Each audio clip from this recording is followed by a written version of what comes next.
Live from the chicken wing capital of the world, Buffalo, New York. You're listening to the Childcare Bridge podcast, your source for the best tips, tools, and tactics on how to market and grow your childcare center, ensuring total domination. Total domination. This is the Childcare Bridge, and this is your host, Michael Tasner.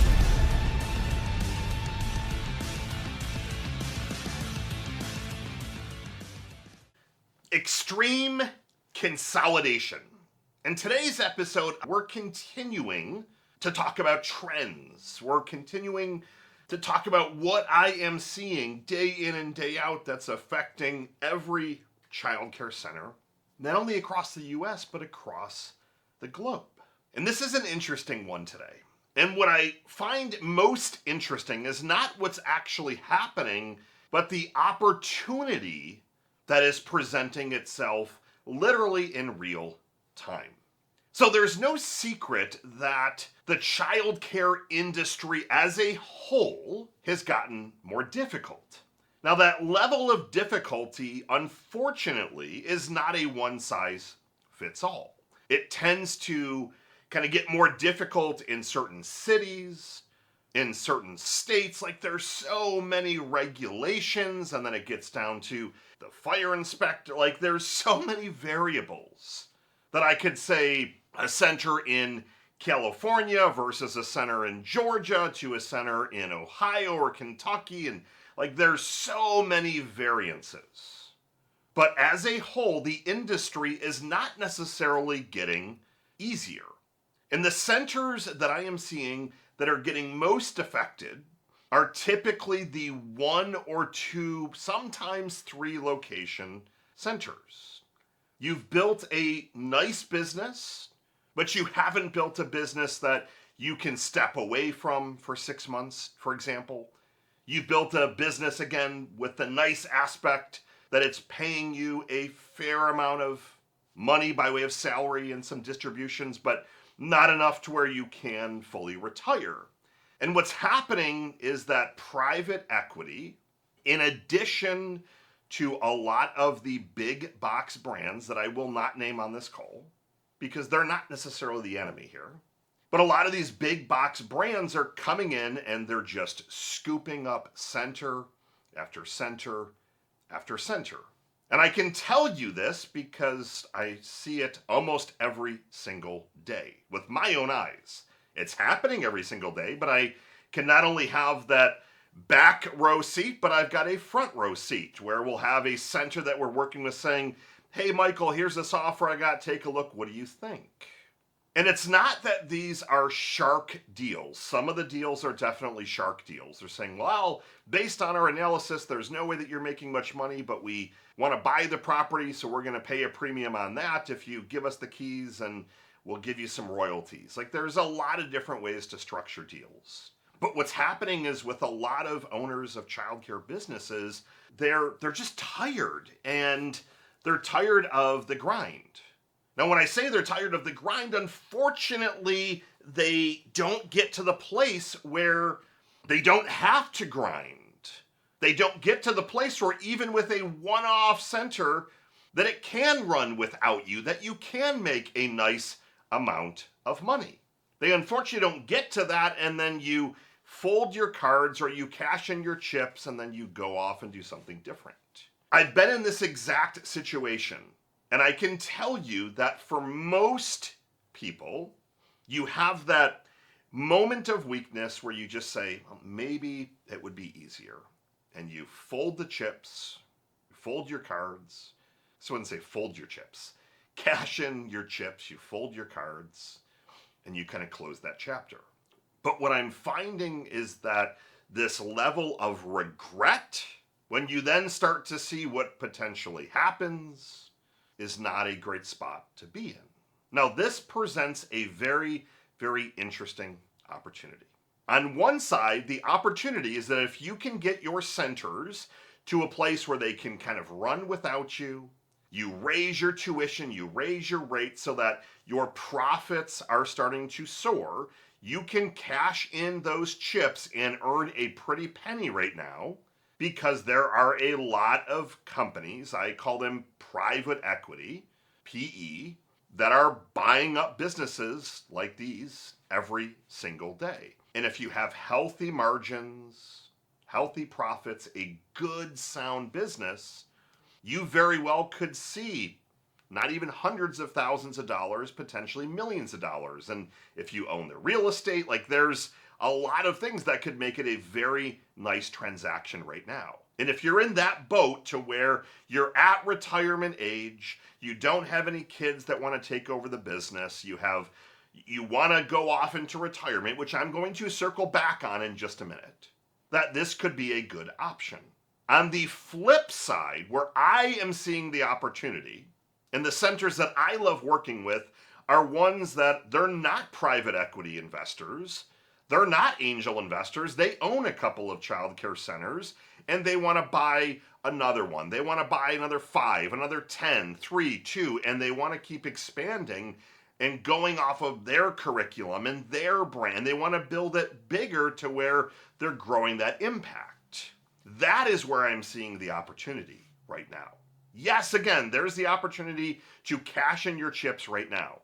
And if you're in that bucket, I'm going to encourage you to do one of a few things. Number one, take a pause and look at your financials and look at everything around you and make sure that you're maximizing the value for sale. Because people like me will come in and I'm going to beat up your valuation. I'm going to point all the holes in everything and say, you're underpaying here and you're charging too much there, and this is why your center isn't worth much money. That's what a shark-ish investor will do. And if you're not savvy enough and or the numbers can't justify it, you won't get a great deal. And unfortunately, you might have to end up working somewhere else or doing something different to where you just put in 30, 40 years and you thought you'd get this big payday and it never comes. But if you pause and you really look at the financials, let's get these numbers better. Let's raise our tuition. We haven't raised the tuition in the last 2 years. Let's get that up. Let's get the margins up. Let's actually triple down on marketing to get the numbers healthier. That will add, again, hundreds of thousands of dollars, if not more, in your transaction. But the opposite thing that I want you to consider is that really what you want? And I used to think that I wanted to retire early. Like I think I actually wrote in like my high school yearbook that I wanted to retire at 30. Well, I'm long past 30. Then I said 40, and I'm not long past 40, but I'm past 40, and I'm nowhere near that. And what I'm starting to think is that it's not, I don't want to really ever retire. I want to keep growing and evolving as long as I'm having fun. So if I'm in a business where I'm having fun, I can go take a 6-month sabbatical if I want, as an example. I'm not at that place yet, but when I get to that place, like that to me, why would I want to fold my cards and cash in my chips if I can make a healthy income, I can have fun in the business, I can keep changing lives? Why would I want to cash in? Like what would be the point? And the thing that I want you to look at, and I am no way a medical expert, probably the exact opposite, is that there are so many data points that are showing that when you stop working and using different parts of your brain, the risk of dementia increases exponentially, the risk of Parkinson's goes through the roof, and all these other potential diseases because you stop using your brain. You go from, well, I retired, now I'm just going to go on the golf course or sit on the couch. That's not what I want for you. But I know that you need to also get that business to where it's not going to put you in the grave. If you're working 70, 80, 90 hours a week, if you're always on your phone, always nervous, stressed, not making the money that you need, you got to do a complete 360 or fine, cash in those chips and do something different. But that again is one side of the equation. The other one that I want you to really think about is if you know that there are a lot of childcare owners right now that are burned out. They don't want to try and do a 360. They don't want to put money in marketing. They don't know what a operating methodology is, like something like an EOS. They don't know that stuff. They don't have not even the desire, but maybe they don't have the savvy. I want you to start looking for these centers, and I want you to start buying them up left and right. Now, don't go crazy and you go drop $20 million, but what I love about the current financial situation is that the SBA, so the Small Business Administration, they're lending up to 100%. So you can literally walk in, buy another childcare center that has good financials. That's the key here. Good financials with 100% loan. So if there are other centers in your area that you know the owners and you're like, hey, I've always wanted that spot, or I wonder if they'd be open to selling. The simple thing that I'm encouraging you to start doing today is getting a letter typed up and strategically starting to send these letters via FedEx, via UPS. I want the letter to be specific to that center. I want you to talk about your story, your family. Dear Mr. Smith, my name is Michael Tasner. I own a variety of childcare centers. I'm well versed in yours, ABC Academy. I know you've owned the business for quite some time. I respect everything you've been able to accomplish. If there's ever a time where you would consider selling or some kind of partnership, I would love to talk. Here's my cell phone. And then I do that with another one, and another one, and another one, and you start to put those feelers out. And what's interesting is that I never thought this would work. And I don't know why I didn't think it would work. But FedEx, UPS, that shows that you're serious. You're not just sending a letter in a 50-cent stamp. I don't even know what a stamp costs nowadays, those forever stamps. I think I'm still going through those that I bought a few years ago. But you're putting it in, you're putting a little bit of money behind it. You're not making it a shark letter. I'm going to give you 100% cash. This isn't one of those like we buy ugly houses deals here. This is a shorter letter, personalized to some strategic centers that you might be open to acquiring. And what ends up happening is people might sit on these letters for a month, 3 months, 3 years. I've gotten calls years later, people that had my letter. Yeah, I'm looking to sell now, and I kept your letter, put it in a folder, wanted to give you a call first. So when you do it, it starts to compound. You start to put these things out in the universe, you get these letters out the door, and you're going to start to hit on some of these. And this is not a class today on acquisitions and all of that, but I wanted to talk about that as a trend. I'm giving you for the remainder of this year what I am seeing happening in the industry by way of industry trends, marketing trends, consolidation, and I'm seeing consolidation happening all day, every day. So you need to decide what your strategy is going to be. One strategy is you want to maximize profits. You want to make sure that you have very solid financials and you're operating efficiently. You do that for X amount of time and you say, great, I want to hit that time and I'm going to cash in. That's one strategy where you bury your head and that stays the focus. That might not mean you don't want to buy anyone else. You want to just get really solid with what you have. The second option is you fold, you cash in some chips because you're burned out, you can't do it anymore, you can't dig yourself out of the hole. There are people that will buy your center right now and or have you give the keys over and they'll take on some of your debt, for example. Hopefully that's not the type of center that's listening to this podcast. And then on the other side, I really want you to start to build that acquisition list. I want you to start to look and see, who can I go and acquire? What would it look like if I didn't have 3 locations but I had 30? What would it look like if my brand became known all across the state or the US?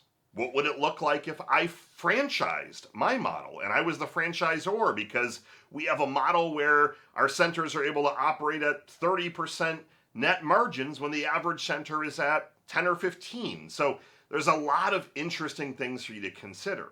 But if you know this is what's happening, if you know that a lot of these big box franchisors are buying up smaller centers, struggling centers, why not get in on the bandwagon? Because what I am finding is that if you get to them first and or right before they sign things, they would much rather deal with someone like them. If they need a ticket out, yeah, they'll go to one of these big franchise companies or a big PE firm. But at the end of the day, this industry isn't typically heavily focused on profits. You're focused on impact. You're focused on purpose. You're focused on wanting to leave a bit of a legacy. So if I come to you and say, I want to help carry on the legacy of this location that you have, you've done a lot of amazing things. I'm able to operate at scale because we have 10 centers. I know you have 2 locations. I want to just keep that alive and Is there some ways to work together or partner, or if you'd want to consider selling? That's where I want you to start putting some of your brain power, because this is what's going to keep speeding up. It's going to keep happening. It's only going to get crazier. And I want you to be on that receiving end of the growth. Michael Tasner signing off. Good morning, good afternoon, and good night. Tune in next week. We're going to keep going through trends, tactics, all the crazy stuff that is affecting our industry as of today.